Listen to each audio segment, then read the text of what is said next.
Welcome back to the vlog and channel, everybody. I just wanted to click the camera, press play, and then I just want to get on to simply recording. I actually have no idea what I'm going to be talking about today, but anyways, I just hope everyone is having a fantastic day. Here, as I'm sleeving up cards, I'm going to show you kind of front and back of some of my actually kind of favorite cards that I pulled from this collection box up to this point. Obviously this is just me doing what I do on a day-to-day basis. This is what I do. I take some time out of my day, and I just sleeve, top load, and just do, just an inventory check like this.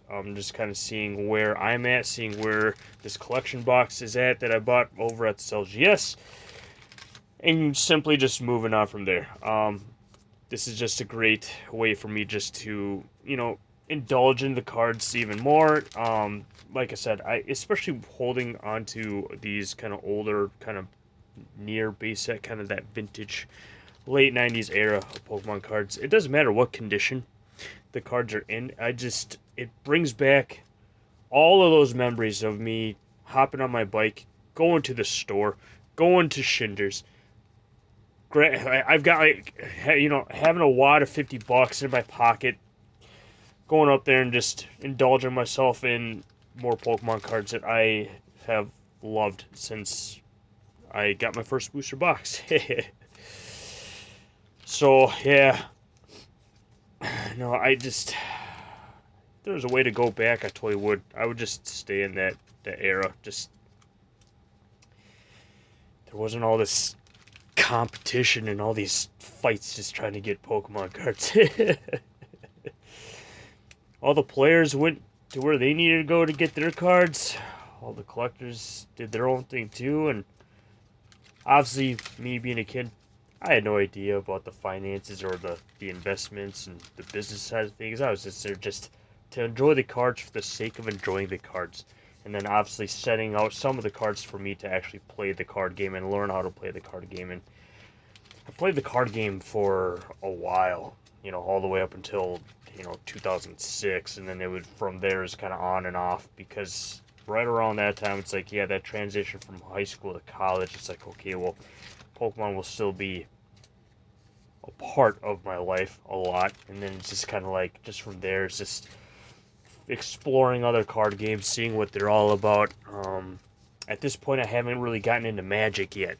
I knew about Magic, but just never got into it because of I always thought Pokemon, it was either Pokemon or nothing. I thought Pokemon was the best, and boy, am I really wrong on that. Like that, having that mindset, and it's never too late, everybody, because long story short, no matter where you are in your stage in life, when you think something is the best, and then you go explore all the other options, and then you realize, wow, did I miss out? That's where you just learn and grow. And then from, fast forward to now on this YouTube channel, oh man, I missed out on so many awesome IPs, trading card games that are no longer with us. All the little experience that came with, because I was that butthead that was like, oh man, Pokemon's the best. I'm not your friend because you don't like Pokemon. Pokemon's, the king. It's like, yeah, no. I got that wrong. If I could go back and slap my younger self, yeah, I totally would. Just be like, what are you doing, man? But here I am. I'm loving and enjoying MetaZoo.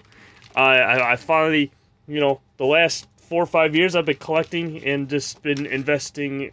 Not literally finance-wise, but I've been investing more of my time to learn and play Magic the Gathering. And boy, do I love EDH and Commander. Oh my gosh, what a crazy, crazy addictive format. Think about that. 100-card deck. Man, usually with Pokemon, it's like the least deck number that I've played with is 30. I played with a 30 card deck all the way up to a 40, all the way up to a 45, and then Obviously, 60's a cap. But man, after hearing about EDH/Commander, it's like, oh man, what? Super addictive.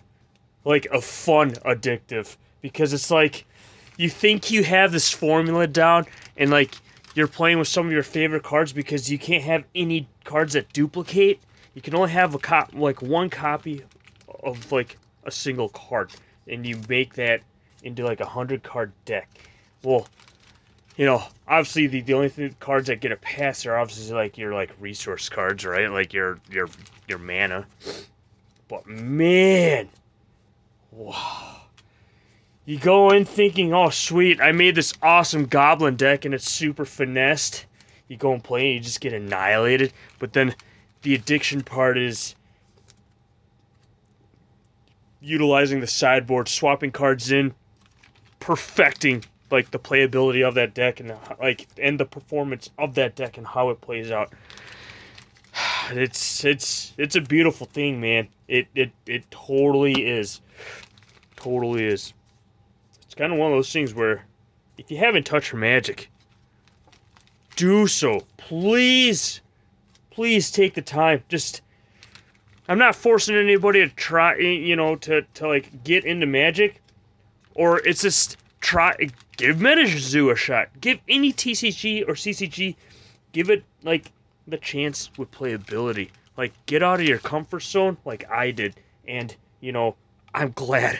I'm forever thankful that I got out of my comfort zone, and I absolutely love the fact that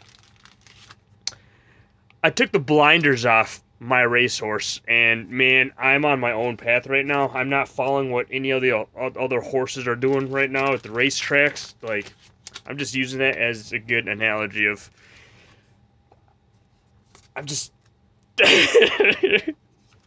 I wouldn't be here if it weren't for all of you.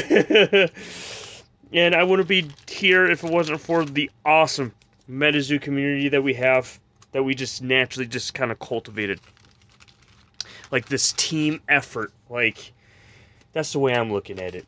And I guess this is a good opportunity for me to just get more of my kind of feelings out there, more positive vibes out there, everybody, because at the end of the day, really, if you're having a hard day, if you're having a tough day, whether it be work or whether it be school or anything with life, because life is not easy, everybody. Seriously, life isn't. Life is hard, and what makes things easier is obviously all the hobbies that we indulge ourselves and surround ourselves, and the amazing people that we surround ourselves with on a day-to-day basis. And I just want you to know that you are not alone. I'm sure some of you, a lot of you, would probably be shocked at the fact that,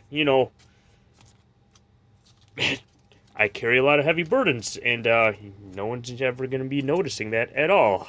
If you were to take one good look at me, you'd think, oh man, happy, healthy, there's nothing going on in Chimp Shack's life. He's rock solid, right? Wrong. Wrong. Completely wrong. But,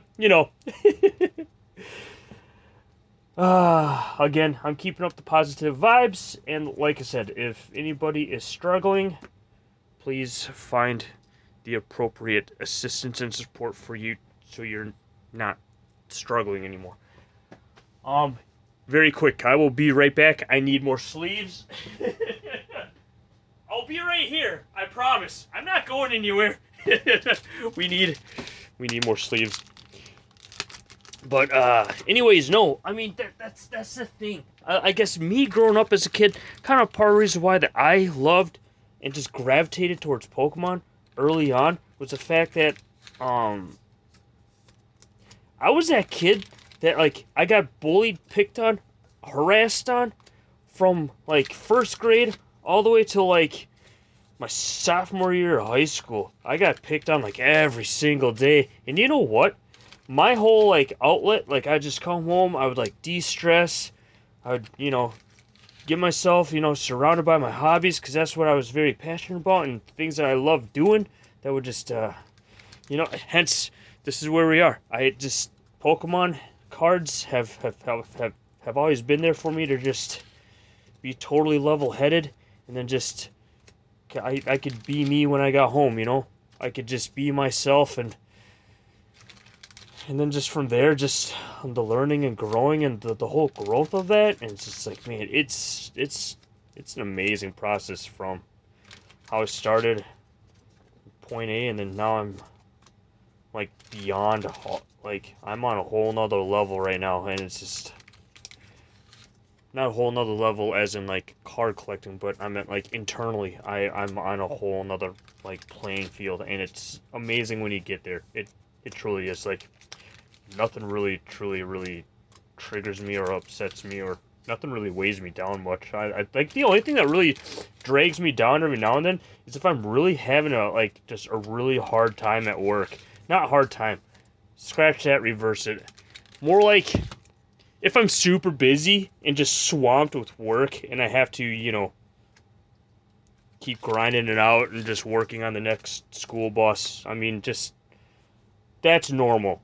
Having a long, hard work week, some things are just kind of out of our control like that, and then, yeah. And here I am. Just, this is my happy space. Organizing, sleeving, top loading. This is what gets me super amped up and pumped up, everybody. Like, right now, like, I'm really not trying to express a whole lot right now, because it's like, I'm trying to be professional here, but at the same time, it's like, doing this, I can do this all day. Like, oh, my whole, like, bucket right now, like, my happy meter is, you know, it's bouncing off the needles right now. Like, I don't know how to, I don't know how else to explain it, everybody, but it's just, this is very therapeutic. There we go.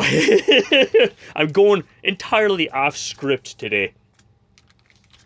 As long as you don't mind me going off script every now and then, everybody, I really greatly appreciate that, because I love letting loose like this and kind of sharing a little bit more about me and who I am and what I'm all about, what I represent. And for sure, I can't say this enough, just spread a little bit of positivity, and man, that little positivity just goes a long way. You brighten up someone's day, man, they're gonna, it's a whole domino effect, and it's beautiful when it plays off and, like, you witness it. It's absolutely one of the most beautiful things, personally, is just, I make someone's day, and then that day is, and then they're gonna turn around and they're gonna make someone else's day. Just that domino effect. That's the spread of positivity that, I tried doing that on a day-to-day basis, but again, I just tried, like, a more natural approach when I do that. So, anyways, we're kind of nearing the end of this video, and before I sign off, we have another Corona. Gosh, that'll never get old. That's kind of part of the earlier stages of my YouTube channel. One that'll probably stay with me and this channel for the rest of our lives. Zero Aura. Gotta take a look at those abilities. It also does 20 damage to itself. Yeah. Heavy Impact. Okay, so there is, before I sign off, I'm going through, see, Heavy Impact. If someone can remind me, what is the card, and it's a Pokemon. It's not a trainer card, not a supporter card. It's an actual Pokemon. I'm not sure if it's Stage 1 or Stage 2. I'm not sure if it's an EX, GX, Gigantamax, whatever. There is a card that literally kind of says something along this lines of, like, I have it out playing in the battlefield in my active Pokemon card slot, right? Or it could be, I want to say it might be a Pokemon ability, but it lets all Pokemon, even on your bench and active, if they share the Heavy Impact, just that alone, Heavy Impact, it does like 2 times more damage. I'm trying to figure out what card that was. I'm scouring through my entire massive Pokemon card collection trying to look for that so I can build a deck revolving around that. And as long as I have all the Pokemon in my deck that only has heavy impact in a slot, I'm trying to remember what that card is. So if anyone down in the comments, if you know what I'm talking about, please let me know what card that is. It's gonna be easier to find that card in my massive Pokemon card collection. I have like over I have over 500,000 cards, and that has crept up to about 700,000 Pokemon cards I have to search through. I